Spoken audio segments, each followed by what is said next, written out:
पुन्हा एकदा भन्नाड गप्पामध्ये स्वागत आहे. सकाळचे 7:30 वाजलेत, लेट झालाय. आणि जसं तुम्हाला मी मागच्या व्हिडिओमध्ये म्हटलं की प्लॅनमध्ये थोडा चेंज झाला. कोणार्कला जिथे जायचं होतं तिथे आता आम्ही पुरीलाच राहणार आहेत. एक स्टे पूर्ण पुरीलाच होणार आहे. आणि हे सकाळी फ्रेश वातावरणात आम्ही चाललो आहे जगन्नाथपुरीच्या मंदिरात दर्शनाला. 150 रुपये घेतात ऑटो, 150 रुपये सांगितलं तरी 7 लोकांना.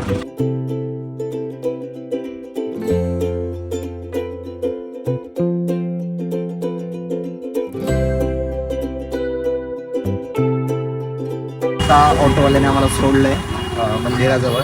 एक लिमिट आहे, त्या लिमिटच्या पुढे जायचं नाही असं सांगितलं. माझ्या मागे बघू शकता पोलीस तिथे पोलीस उभा आहे.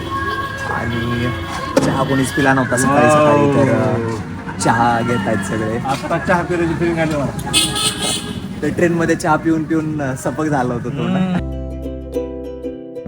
मी इथून आता काय बघतोय, जगन्नाथ मंदिराचा शिखर दिसतोय मला, कळस दिसतोय, ते फेमस त्यांचं चक्र दिसायलंय मंदिरावरचं, तो झेंडा दिसतोय. त्या मंदिराबद्दल तुम्हाला फॅक्ट्स माहीत असतील. इथे असं म्हटलं जातं की ते कृष्णाचं हृदय या मंदिराच्या मूर्तीमध्ये ठेवलेलं आहे. मंदिराच्या वरून म्हणजे जो एरिया आहे हा नो फ्लाय झोन आहे. हा इंडियामधले जगातले काही नो फ्लाय झोन आहे त्याच्यातला हा एक झोन आहे. त्याच्यानंतर ह्याचा जो झेंडा हा वर्षातून एकदा बदलला जातो रथयात्रेच्या वेळेस काहीतरी. मेन म्हणजे पक्षीसुद्धा उडत नाही तिथे. पण मागच्या आठवड्यात मी एक न्यूज वाचली की पक्षी उडत होते या ठिकाणी. काय सीन काय माहिती, पण उडत होते. मी त्याच्यावर जास्त काही बघितलं नाही.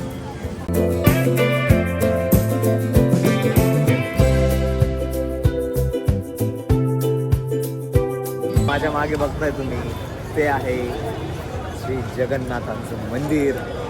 बापरे, मी कधी विचारही नव्हता केला सिरियसली की मी या मंदिरात येईल.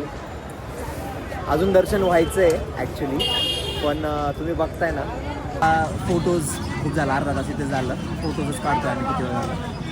दिदीचे काढले मस्त मस्त फोटोज. आवडले ना तुला? हां बस, नाही तर म्हणली असती बाबा नाही आवडले. पप्पा मम्मीचं चालूच आहे फोटोज काढायला. माझा दुसरा फोन त्यांना देऊन टाकला, त्यामुळे फोटोला यावेळी फोटोसाठी काय तडजोड नाही आहे. डायरेक्ट धुमाकूळच आहे फोटोचा, तुळजापूरपेक्षा जास्त. कारण शेवटी चार धाम जे आहेत आपल्या हिंदू धर्मातील श्रेष्ठ धाम जे म्हणतात, ते 4 धामपैकी एक असलेलं हे जगन्नाथांचं मंदिर आहे. वाव, खरंच खूप भारी वाटतं. सकाळी सकाळी दर्शन होईल. गर्दी वाढली आहे पण मला पटकन जायला हवं.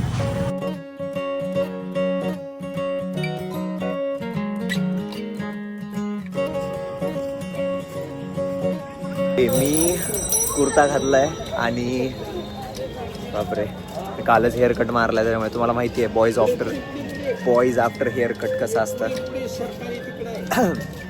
तर माझा घसा खराब झालाय AC मध्ये जास्त थंड वातावरणात राहू कफ झालाय मला थोडासा. मे बी आवाज त्याच्यामुळे माझा वेगळा येत असेल. मी कुर्ता घातलाय आणि खाली बघा शूज आहेत. काय करू आता, म्हणजे मी ऑप्शनला चप्पल वगैरे आणलेलं आहे, पण मोस्टली आपल्याला शूज लागतात म्हणून माझं सगळं लक्ष केसांवरच आहे कधीपासून. फ्रीमध्ये शूज आणि मोबाईल वगैरे ठेवायला. मोबाईल असेल इथेच असेल कुठेतरी. फ्री सर्व्हिस, निःशुल्क सेवा. आता मी दर्शनाला चाललो आहे. दर्शनाला जात असताना मोबाईल सबमिट करून जायचे, तिथे जमा करून जायचे. मोबाईल आणि चप्पल शूज सगळं बाहेर ठेवायचे. तर मी बाहेरच ठेवेल आता मोबाईल. भेटूयात दर्शन झाल्यावर, मी सांगेल तुम्हाला माझा एक्सपिरियन्स कसा आहे. 3 hours later.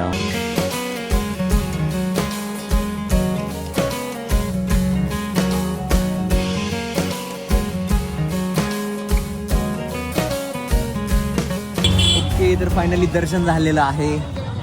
खूप छान वाटतंय. लाईक माझ्याकडे शब्द नाही आहेत. काय मंदिर आहे, बापरे. म्हणजे एवढं भव्य मंदिर तर मी पहिल्यांदाच बघतोय. मी महाकालचं मंदिर बघितलं होतं, पण महाकालचं मंदिर लहान आहे. हे मंदिर खूप मोठं आहे, खूप मोठं आहे. ऊन चेहऱ्यावरती येत आहे. चप्पल शूज वगैरे घेतले, फ्रीमध्येच होतं. हे बघा, पाय खूप दुखत आहेत. आतमध्ये नाश्ता केला थोडासा, म्हणजे महाप्रसाद खाल्ला आम्ही. मी तर सकाळी काहीच खाल्लं नव्हतं. चहा थोडासा पिला होता, ते लेमन टी पिलं होतं. तुम्हाला डायरेक्ट दर्शन देतो म्हणून तुमच्याकडून पैसे घेतील आणि आतमध्ये तुम्हाला गाभाऱ्यात दर्शन देतोय, असं करतोय तसं करतोय असं म्हणतील. तर प्लीज त्यांच्यावर विश्वास ठेवू नका. तुम्ही आधी त्याची खात्री करून घ्या. आणि ज्यांच्या गळ्यात ID कार्ड वगैरे असतात ना, त्या लोकांसोबतच म्हणजे जास्त कॉन्टॅक्ट ठेवा. ते तुम्हाला माहिती देतील, मंदिराबद्दल माहिती देतील, इथे काय बनतं, ते काय बनतं, त्यानंतर मंदिर हे कशाचं आहे, ते कशाचं आहे, त्याचं वैशिष्ट्य काय आहे, असं प्रत्येक गोष्टी ते जरा जास्त सांगतात असं मला वाटलं. मी ऐकत होतो. आम्ही पण गाईड घेतला होता पण आमचा तोवाला गाईड नव्हता. ठीक आहे. आणि राहिला प्रश्न तर जैनी मंदिराबद्दल जे ऐकायचो की या मंदिराच्या शिखरावरून पक्षी उडत नाही, जर उडले तर ते अवतीभोवतीच उडतात. मी आज लाईव्ह बघितलं, आला एक पण पक्षी, मी माझं सतत लक्ष लाईनमध्ये असतं, सतत लक्ष वरती असायचं, तर ते सुद्धा मी ऑब्झर्व केलं. बाकी दर्शन खूप मस्त झालं, खूप छान वाटतंय. आता असं वाटायला कधी रामेश्वरमला जातोय, कधी द्वारकाला जातोय. आतमध्ये ना त्यांचा जो महाप्रसाद असतो, जो राजभोग काहीतरी म्हणतात, तर तो खाल्ला. इतक्या भाज्या आणि इतके फळं होते, तुम्हाला सांगतो, भरपूर फळं होते, तर ते सुद्धा खाल्ले. आता आम्ही जातोय, कुठे जातोय मला नाही माहिती नेमकं, पण बघत राहा तुम्ही.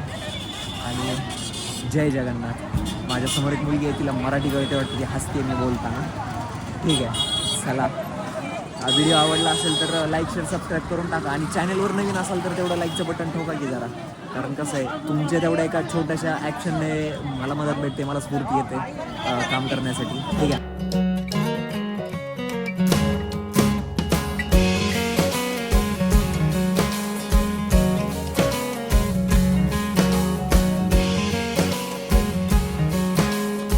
बरं, आत्ता जगन्नाथ मंदिरापासून इथे आलो बेडी हनुमान मंदिर पुरीला. माझा आवाज कमी येत असेल तुम्हाला, मागे हॉर्न हॉंकिंग खूप चालू आहे, टिपिकल इंडियन.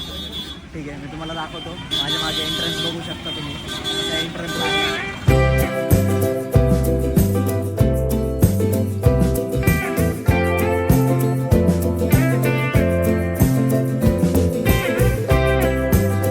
तिकीट भेटतं. मंदिराला तिकीट आहे, 5 रुपयाचं तिकीट आहे. असे 7 तिकीट काढून घेतलेत आम्ही. काय दिलं याच्यावर, endowment commissioner Odisha, entry fee 5 रुपये पर हेड.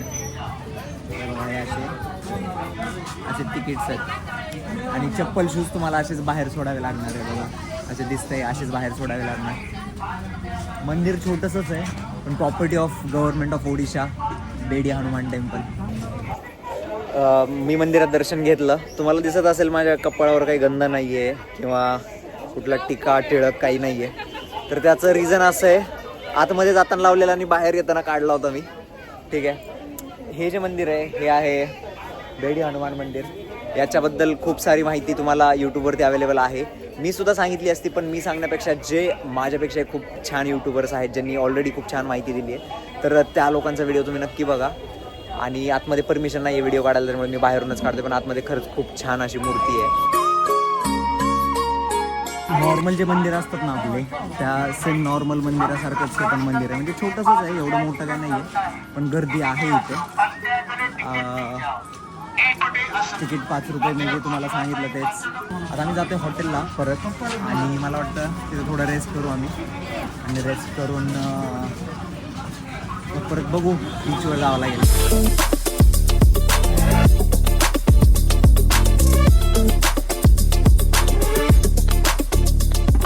मंदिर, बेडी हनुमान मंदिराच्या एक्झॅक्ट साईडलाच आमचं हॉटेल आहे. हे मला माहीतच नव्हतं, मी बघितलंच नाही मॅपवर. म्हणजे सकाळी बघितलं नव्हतं, आत्ता बघितल्यावर मला कळालं की अरे यार म्हटलं हे तर 110 मीटरच्या अंतरावर आहे.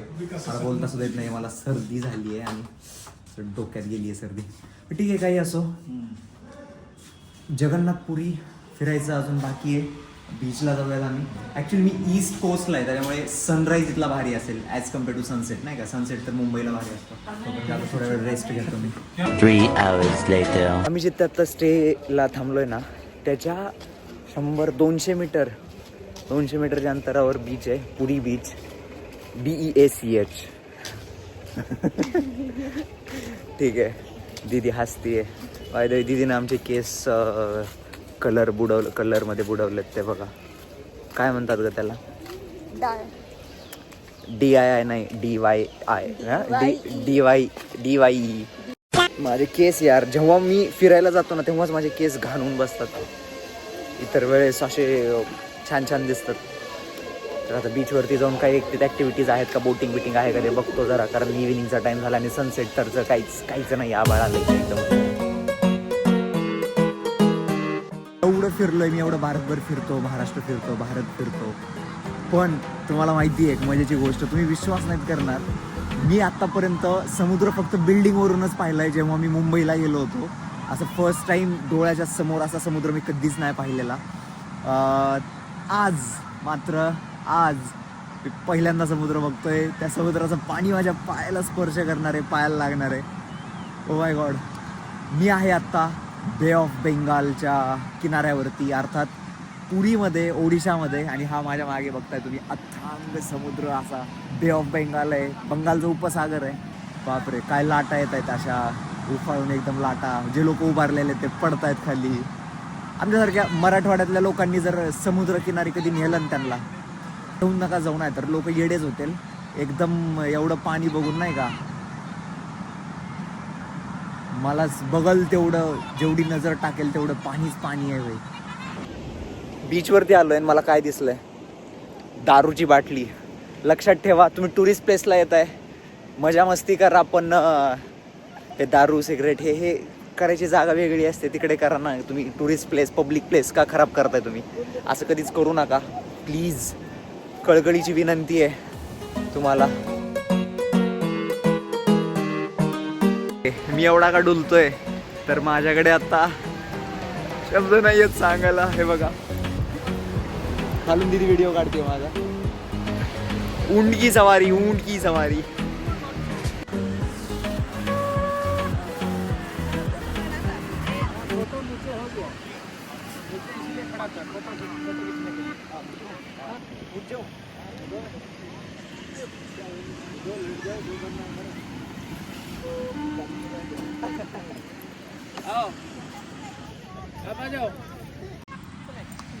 ओके, मी कॅमल राईड केली आहे. कॅमल सफारी जी राजस्थानला नाही झाली ती मी ओरिसामध्ये केली आहे. आणि हे दादा माझ्यासोबत आहेत. हाय दादा, आप कितने साल से हो यहाँ पे? यहाँ मेरे को अभी 31 हो रहा है, मैं पैदा ही यहीं हुआ था। क्या बात कर रहे हो, तो बचपन से यही करते हो आप? नहीं भैया, हम टीचरशिप की तैयारी करते हैं, हमारा पापा है। तो ये पार्ट टाइम करते हो आप? नहीं भैया, हमारा ही है। हाँ, बट हाँ, मतलब जब वेकेशन जब पे आते हाँ हैं, हाँ हाँ, तो साल के कितने दिन आपके यहाँ पे जाते हैं? ऐसे कुछ जब ये मान लीजिए ये नवंबर से सीजन वाला टाइम, हाँ। नवंबर से फेब। बाकी टाइम हमारे पास जो लोग हैं वो हाँ, चलाते तो आप ट्यूशन वगैरह लेते हो कि या बस तैयारी करते हो? हैं। नहीं भैया, हम तैयारी तो करते हैं। हाँ हाँ, अभी हमारा BD कंप्लीट हुआ है।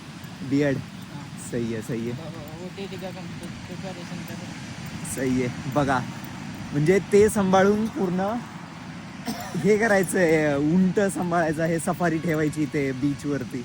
भारी भारी. मैंने सुना यहाँ पे घोड़े भी होते हैं ना? हाँ, होते हैं। तो घोड़ा तो मुझे एक भी नहीं दिखा. आप लोगों ने नहीं धंधा मिला। आप लोगों ने धंधा खा लिया क्या पूरा? नहीं भैया, ऐसे कुछ सिस्टम नहीं है, घोड़ा है भाई। आप बीच के डाउन तरफ जाएंगे तो आपको दिखेगा। हाँ हाँ. और उस साइड कौन सा बीच है? और एक बीच है ना? ब्लू फ्लैग है। Blue flag. हाँ, यहाँ पे जो लाइट दिख रही है हाँ, वो ब्लू फ्लैग है। वहाँ पे एंट्री के लिए क्या होता है? वहाँ पे एंट्री फीस आपको 20 रुपीज़ लगता है।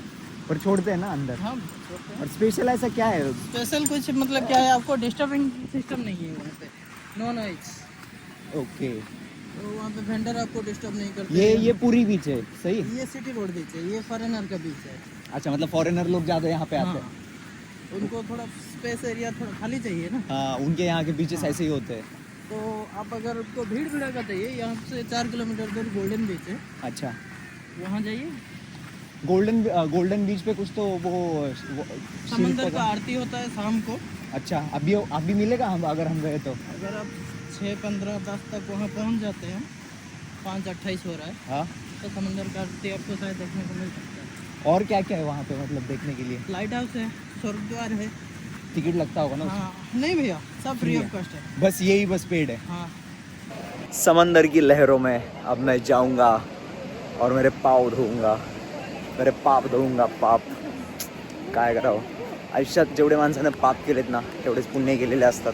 आणि मी उलटं बोललो काहीतरी, जेवढे पुण्य केलेले असतात ना तेवढे पापसुद्धा केलेले असतात. त्याच्यामुळे मेक शुअर तुम्ही तुमचे पाप धुवा. पहिली गोष्ट, पाप करूच नका. माझ्या मागे बघा, हा बीच बीच बीच बीच हा फॉरेनरसाठीचा बीच आहे, तुम्ही ऐकला असेल. सकाळच्या टायमाला येत जा म्हणे, सकाळच्या टायमाला समुद्र जरा असतो काम. प्रधान टूर अँड ट्रॅव्हल हे तर आम्ही बुक केलं आहे. आता उद्या भुवनेश्वर आम्ही स्वतः फिरणार होतो, पण एक टूर गाईड घ्यावं म्हटलं सोबत. आता टूर गाईड सोबत घ्यायचं आहे म्हटल्यावर बुकिंग करावी लागणार, आणि बुकिंग करायची आहे म्हटल्यावर टूर्स अँड ट्रॅव्हलसोबतच करावी लागणार. तर आम्ही तेच केलं आहे टूर्स अँड ट्रॅव्हलसोबत. 250 रुपये पर पर्सन, काही ठिकाणी 300, काही ठिकाणी 250. तर हे बुक केलं आहे, त्याला ॲडव्हान्स 350 दिलेले आहेत मी आत्ता. तर उद्या सकाळी 7 वाजता आपल्या नवीन ब्लॉगला सुरुवात होईल.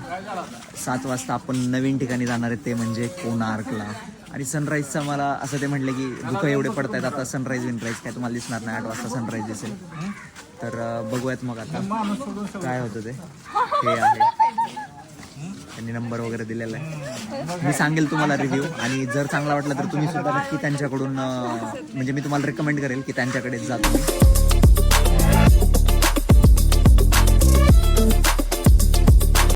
शंख बघितले, ते शंख युजली आपल्याला दिसत नाहीत कुठे, खूप रेअर शंख आहेत ते. कारण ओईस्टरचं सुद्धा ते शेल होतं तिथे. म्हणजे काय होतं मला माहीत नाही, तो म्हणला ओईस्टरचं आहे, मला ॲक्च्युअलमध्ये माहीत नाही. पण ते शंख इतके अजीब होते, अजीब म्हणजे खूप वेगवेगळ्या व्हरायटी होत्या. आपल्याला फक्त वाळूत जो सापडतो तेवढा ते शंख माहिती आहे, पण त्याच्यापेक्षाही खूप जास्त व्हरायटी त्या शंखाची होती. Okay, wandering through streets of Puri. आता आम्ही जातोय स्टेशन रोडने, समोर आमच्या रेल्वे स्टेशन आहे, आणि तिथून आम्ही जातोय सुदर्शन क्राफ्ट म्युझियमला.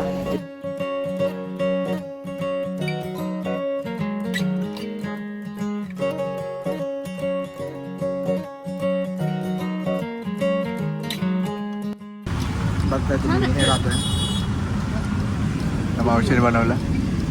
आंटी जी हाय हाय, हॅलो करो, हॅलो करो, हॅलो, हात हात आहे सगळं. हां, तर यांनी हे बनवलंय मस्तपैकी. भारी लागतंय, थोडंसं तिखट आहे, पण ते तोंडाला टेस्ट आली जरा. आता गोड काहीतरी काही इथलं काहीतरी स्पेशल आहे, मी नाव परत एकदा नाव विसरलो, पण काहीतरी आहे स्पेशल ते काही. मग त्याचं कणीस इतका भाजलेलं नाही आहे, उकडलेलं आहे. बाकी इथे तुम्ही बघू शकता, हे असं मिक्स टाकलं आहे याच्यात. ऐसे वीडियोस वगैरह बनाता हूँ ना मैं यूट्यूब पे. हाँ पक्का, मुझे तो बहुत पसंद आया, इसलिए मैंने डबल किया. मीठा रहता है? क्या, किससे बना होता है? क्या वो क्या होता है? चीज से. अच्छा, करतोय चेन्नापोडा फर्स्ट टाइम. अगं खरवस सारखं लागतो ते, आपण जे खरवस खातो ना ते आहे, पण भारी लागले. बघा तो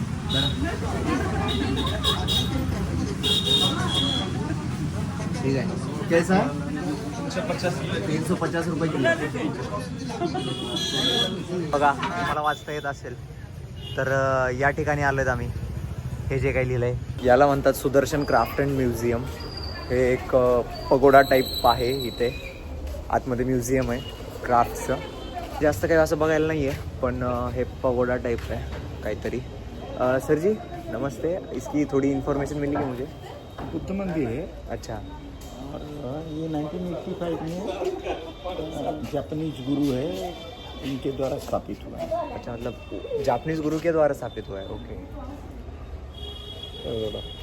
पगोडा स्टाइल है ना? जापानीज बुद्धिस्ट जो हाँ, श्राइन है, हाँ हाँ, वही स्टाइल है. तो आप यहाँ के मतलब हम लोग देखते हो? इधर ही देखभाल करते हैं. अच्छा, और ये म्यूजियम का क्या देखिए जाके अंदर, मतलब वैसे नहीं, ये म्यूजियम का जो बनाया हुआ ये है सेल के लिए है, सेल के लिए देख सकते हैं. माझ्या मागे बघताय म्युझियम आहे, पण म्युझियममध्ये no photography no videography allowed नाही आहे, त्याच्यामुळे मी काय व्हिडिओज नाहीत काढले. पण मस्त आहेत, अँटिक पीस आहेत, स्टोन कार्विंग्सने केलेले मूर्ती, तयार केलेल्या मूर्ती आहेत तिथे. दगडाच्या मूर्ती आहेत, काही लाकडाच्या आहेत. माझ्यासमोर पण बघतो मी, तिकडे का बघतोय तर तिकडे सुद्धा भरपूर मूर्ती आहेत. आणि फक्त आपल्या धर्मातील देवदेवतांचेच नाही, तर बुद्धांचं आहे, त्यानंतर येशूचं आहे, म्हणजे जिजसचं आहे, आहेत भरपूर आहेत. नटराजची मूर्ती एक मला दिसली, खूप मस्त आहे. गणपतीच्या तर इतक्या मस्त मस्त मूर्त्या आहेत ना, म्हणजे आपल्या इकडे तर भारी बनतातच, गणपतीच्या मूर्ती एक नंबर आहेत, एक नंबर. लाईक असं वाटायला घेऊन जावं, पैसाही तेवढाच खतरनाक आहे. आणि मला इंस्टाग्रामवरती फॉलो करायला विसरू नका, कारण मी भरपूर सारे अपडेट्स माझ्या ट्रिपचे, नेक्स्ट ट्रिप किंवा माझे फोटोज व्हिडिओज असतील, बिहाइंड द सीन्स असतील, ते मी इंस्टाग्रामवरती स्टोरीज किंवा पोस्टवरती टाकतो. तर भन्नाट गप्पाच्या इंस्टाला तर फॉलो कराच, जे आहे भन्नाट_गप्पा. ठीक आहे, खूप सिम्पल आहे. आणि माझं स्वतःचं युजरनेम आहे पृथ्वी_तेरकर, PRUTHVI_TERKAR. ठीक आहे, तर फॉलो करायला विसरू नका. आणि आपल्या चॅनलला तर सबस्क्राईब कराच, कारण तुम्हाला माहिती आहे आपले धडाकेबाज व्हिडिओज येत राहतात आपल्या चॅनलवरती.